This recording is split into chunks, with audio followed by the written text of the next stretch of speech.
Hi guys, and welcome back to another video from my channel, The Whiskey Speaker, and as you know by now, I'm Nathan. Now today we're going to be touching on Welsh whisky, and I think it's a subject that is often overlooked. Recently I managed to acquire this lovely little beauty, a bottle from De Ville. It was the very first whisky release, Tarion, which was the name of the guy who founded the first cask and invested within the company. This bottle happens to be 46% alcohol by volume, bottle 225 if anyone's interested. Barrel number MS1511. So this is single cask, organic, unchill filtered Welsh whisky.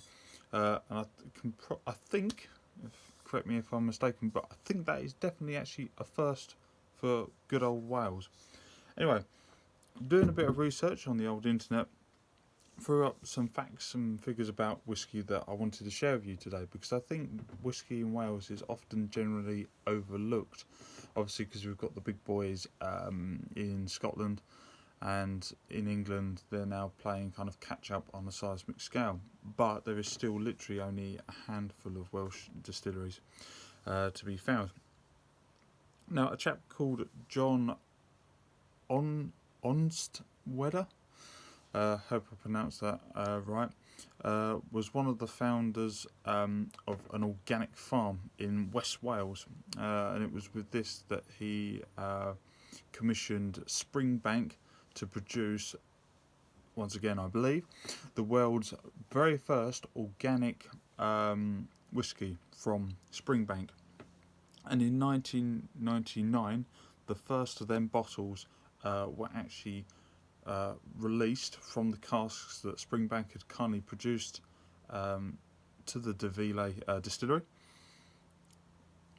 and from there spawned a whole story of Welsh whisky distilling.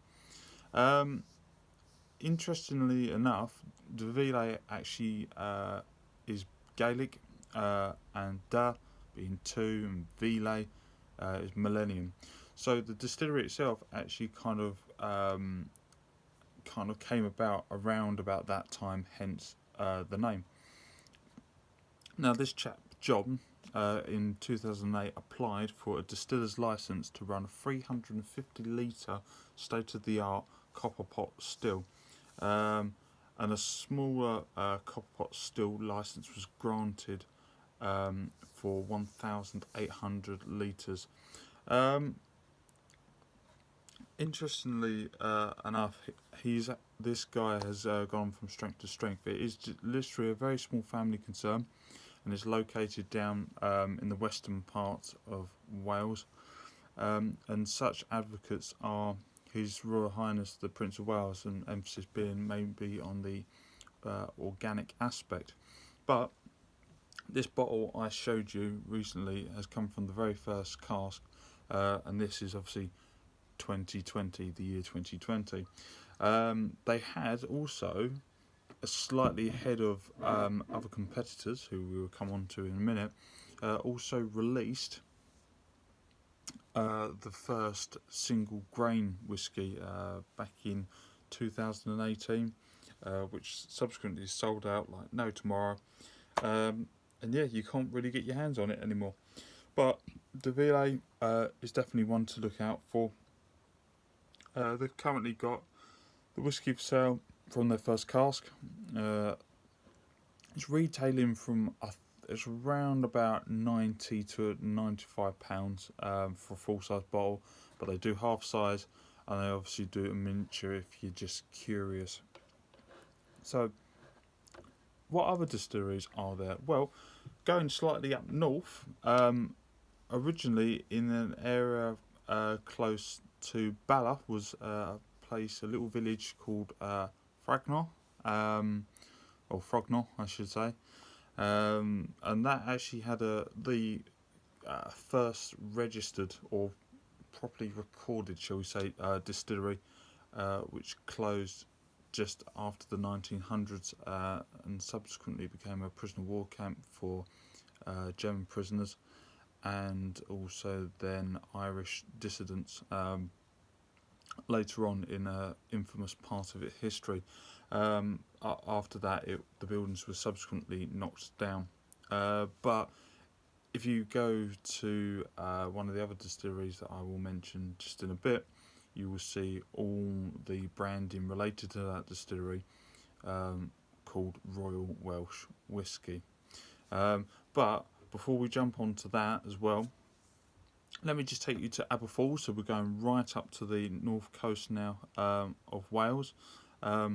This basically was what could be seen as a replacement for the Frogner distillery, and is located very closely and aptly named after very famous waterfalls in the area, being the gateway to the Snowdon National Park.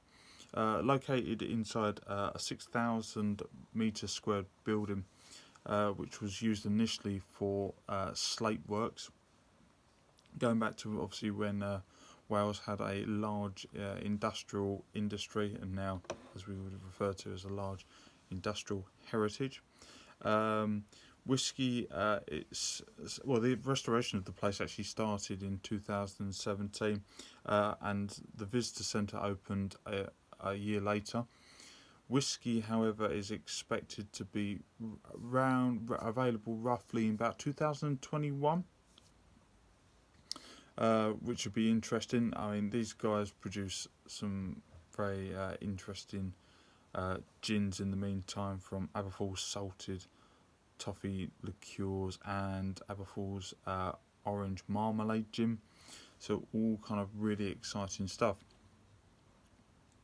All the distillation occurs in a very large copper pot still, 5,000 litre wash still, and a 3,600 litre spirit still. And all the casks that are currently used for main production are those of American bourbon. And they have currently just released, within the last few weeks of this video going out, your opportunity to go and buy a 200 litre cask of whisky. I think they're asking around about £2,500 for holding it under their bond, lock and key, for 3 years. So something to look out for and into.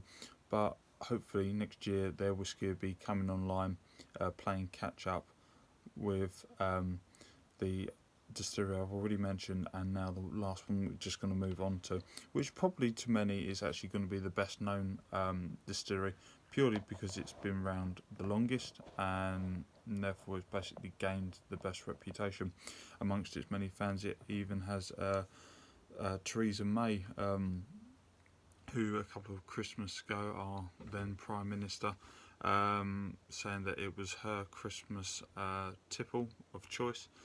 So depending on your political slant, whether or not that's going to increase sales or want to put you off. Hopefully it doesn't put you off.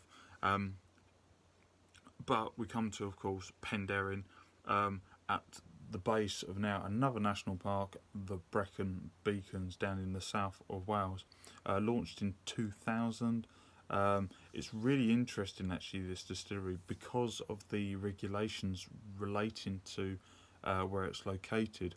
The still that was originally going to be installed in the distillery actually had to be cut in half. It was that tall, and due to planning regulations, wouldn't be allowed to fit at the height for what the building would have had to been in order to encompass it. So what they've had to do is subsequently cut the still in half. So you've got a base with a bit of a column, and then the pipe that leads back into the other part of the column to continue distillation. They produce a whacking 700,000 litres of alcohol per year, and the majority of their whisky actually goes into bourbon and sherry wood, and they actually release their whisky at 46% by alcohol. Quickly going back to that's as well, that's 46, so maybe we've got a little bit of a trend going on. Also notice how the Welsh as well opt for no, if you can see that, they opt for no E in between K and Y. But the Penderyn Distillery have got a big following, having opened up their centre to tourists in June 2008. And once again, Prince Charles has paid them a visit once or twice. And they hold a fascinating museum of the history of Welsh whisky, because there is even rumours that even Jack Daniels can trace the family history and the potential industry of bourbon production back to Wales. So it's well worth a visit, absolutely 100%. So guys, I thought I'd just put the video out there just to let you know what's available. Make sure you go and check out some of these Welsh distilleries if you can. I think they're a little bit of an underdog, but I definitely think that they can punch well above their weight. Also, at the time of releasing this video, there's 2 distilleries. I believe that the Penderyn Distillery Company are in the process of having commissioned, as they've been lucky enough to secure grants by the Welsh Government. So that'll bring their portfolio up to 3 working whisky distilleries, which I think will be absolutely fantastic. But yeah, check them out. Devale, check out the Aberfoils, and check out Penderyn. Give them all a go. Each whisky is very distinct by character. None of them follow anywhere near the same formula. None of them use the same water. None of them use the same copper pot shapes, the same types of barley. Literally, you will get an absolute plethora of taste from what a small country can produce and punch well above their weight, like I say. So guys, enjoy Welsh whisky. If you've got any comments below, as ever, please do drop a comment in the box below, and hopefully I can produce another video for you soon to whet your appetite. Enjoy the rest of your day, guys. Bye for now.